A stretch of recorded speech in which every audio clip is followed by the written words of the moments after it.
Becky Jones Springer. I am a painter living and creating in Portland, Oregon.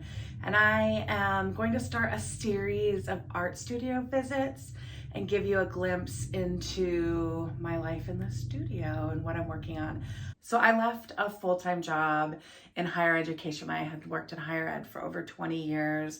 And over a year ago, I became a full-time painter. So it moved from being my passion, my hobby, to being my dream job. And that's where I'm at now. So I'm here in my home studio. I have some works in progress behind me, but I thought I'd give you a peek. I'm gonna work on watercolor paper and do some studies. And I've been painting a lot of florals of late, as you can see, these abstract florals that are started behind me, but I am craving landscapes, and I'm always moving between styles that I love, and I don't like feeling restricted to one style of painting. And I haven't painted landscapes in a while, and I've been thinking about them, so that's what I'm gonna do. So I'm gonna do some landscape studies, so you can follow along. Okay, so let's paint a landscape. This is my first of these. I've done other time lapses on here, but this is my first, what I'm calling a studio visit. And I hope to do these regularly just to give you a peek of kind of what my life looks like in the studio and what it's like to be a full-time artist and the projects I'm working on. You can see this is watercolor paper that I'm working on, which is a favorite of mine, especially at the start of the day. It helps me get really loose. And I like to start, I used a neo color to do a really loose sketch in the beginning. And that's another way I like to stay loose is just sketching on paper before I get started. Sometimes it's journaling, sometimes it's just really rough marks. Here I sketched in a very, very not detailed landscape, kind of figuring out what I wanted to do and adding in a mountain shape and then adding in a loose sky, just some blocks of color with some blue, and then using the green in the front to create. I don't think I had an idea exactly what I would be creating. I was working really intuitively for this piece. And I decided to work in a really limited palette. So I had just a magenta, a white, a blue, and looks like a green and a yellow. So I just had those four colors, five colors, four colors in white. And then I was just gonna keep making different little mini mixes, micro mixes, and use that limited palette to create this landscape. So I went in and I blocked in the darker area for the mountain, kept the white. I keep going back to adding white right at the top of the mountain at the base of the sky because that's when it should be the lightest. And then adding the big blocks of shape. Right there, I'm doing something that I love to do, and if you ever watch my videos, you will see me do it often. I just take the back of the paintbrush and scrape right into wet paint because I love the textured effect it gives. I love when it shows the color from the background.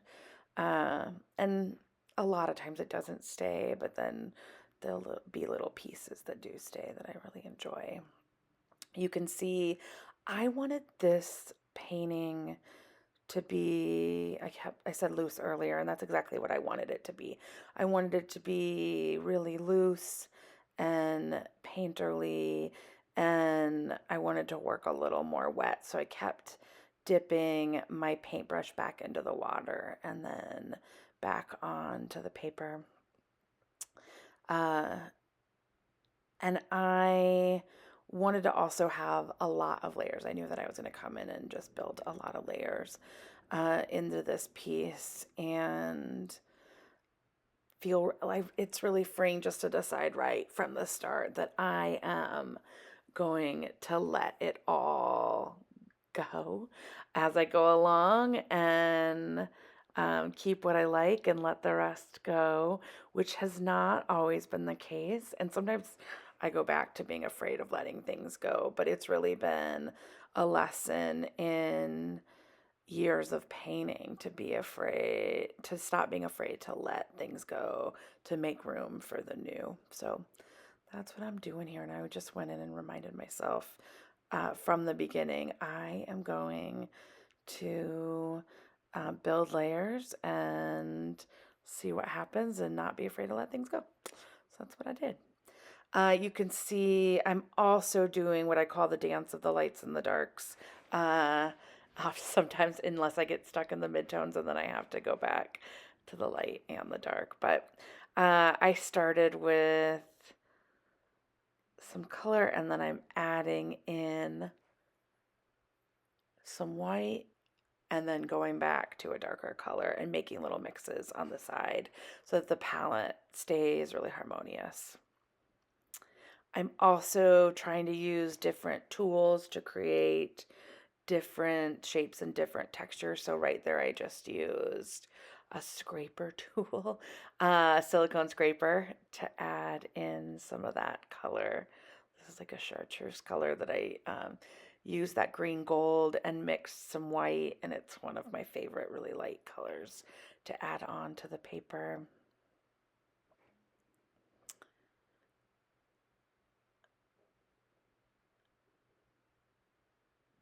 So I started with the bigger brushes, and now I usually work big brush to medium brush to small brush to the final details.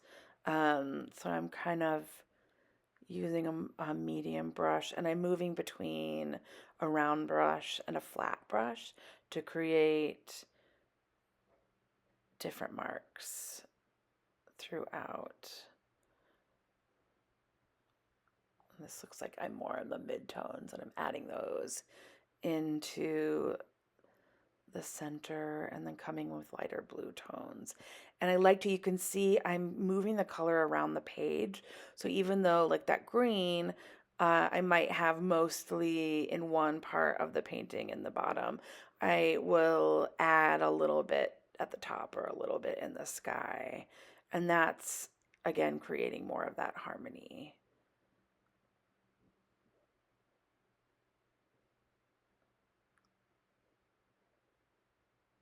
This is a little smaller brush. I'm adding smaller brush strokes, trying to make sure that I have the paintbrush going in all different directions. So trying to make sure that there's both vertical and horizontal lines throughout. I have to keep reminding myself of that, which the more I do it, the less reminders I need.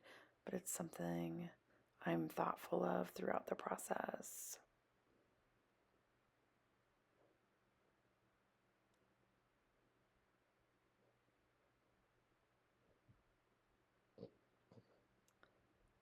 So I said earlier, I've been craving these landscapes and coming back to landscapes. I haven't painted in a landscape in a while. And this was just basically a study. I want to do a bunch of different landscape studies before I possibly start a new series of them on canvas. I I have been working on a lot of flowers of late. I'm getting ready for a show. I have some pieces that I'm putting on the gallery I'm part of. And then I also have a show coming up. I have a show coming up this Friday. And I'm still trying. I have a lot to do for that. So I need to varnish some pieces and wire pieces. But I wanted to at least get into the studio today and play and paint. I the varnishing and the wiring is not my favorite part of the process, and I'm trying to at least do these studies to make sure that I'm painting every day. So I'm starting in the morning and going to do a series of these studies on watercolor paper. And this is the first of those. I already have a bunch of gessoed watercolor paper that I have done in anticipation of creating more of those. So I'm going in right here. I'm adding a lot of that really light white. Because I'm sure in my brain, I can already tell that it's in the mid-tone. So I recorded this this morning, and now I'm adding in the voiceover. So I'm trying to remember exactly what I was thinking, but just by watching myself go through this painting again, I can remember back. That is another different catalyst scraping tool that I'm using, and I can tell what I'm doing on that sky. I remember thinking I wanted the right mix of the color coming through and that translation, but I still wanted that area to be a little more blocks of opaque.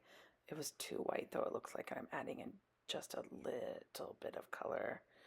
And I'm trying things on the canvas at this point.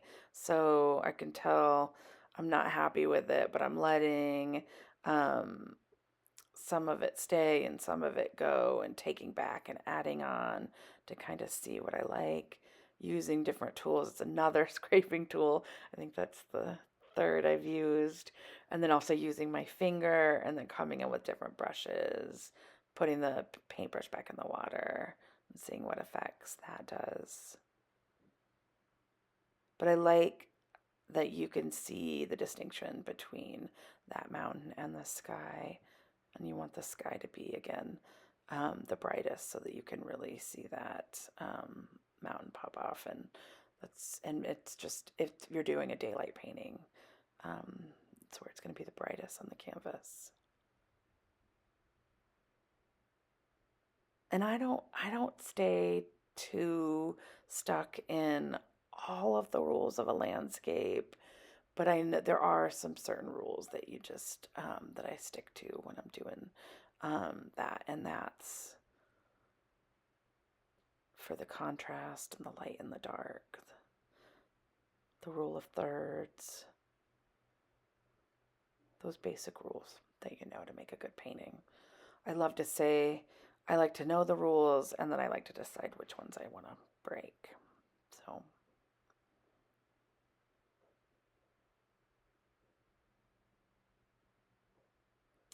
I'm adding some of that magenta back in to get that darker, more saturated color. Again, dancing with the colors.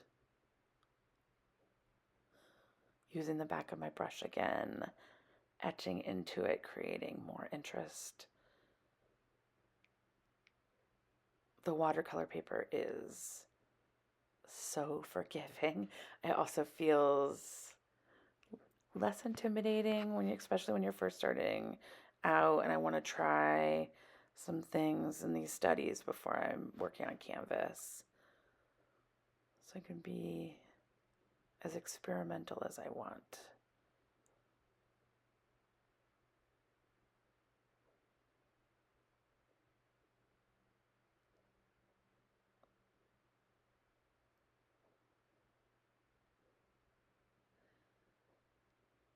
Thinking about what I want to do, I can tell. Oh, I have some paint on my brush, so I always have pieces off to the side when I'm working on canvas. I always am working on more than one canvas at once, and I start adding some color to those side pieces. And you can tell I am getting closer to the end because I'm slowing down a little and I'm being a little more thoughtful in my next moves. In the beginning, I work larger and I work faster, and I work usually darker. And then as I get towards the end of a painting, I add in those details, I brighten it up, and I have a smaller brush.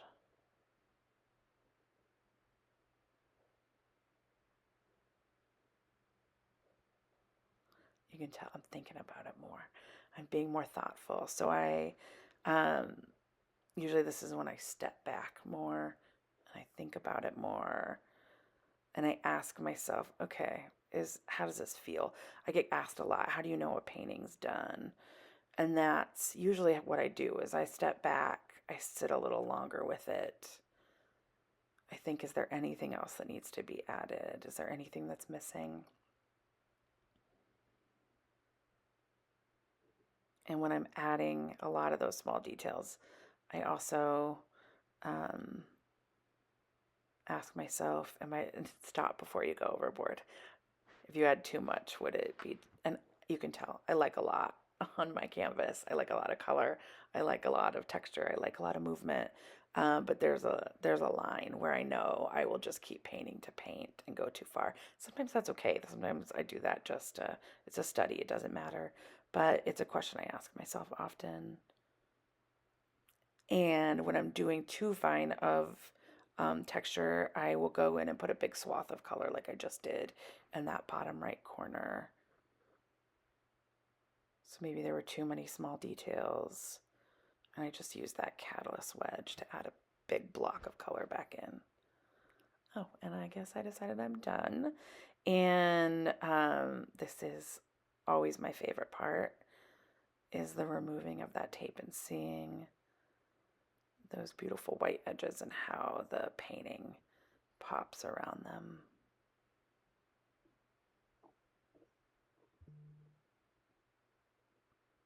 This palette is one of my favorites and one that I return to again and again. I just love these colors.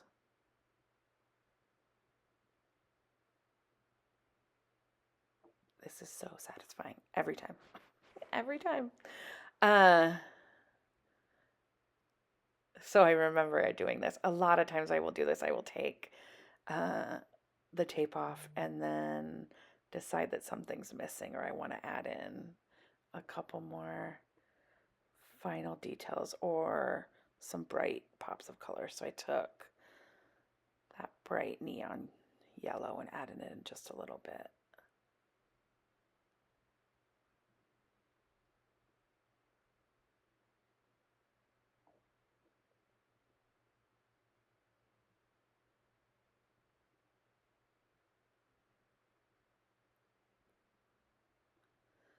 Final details.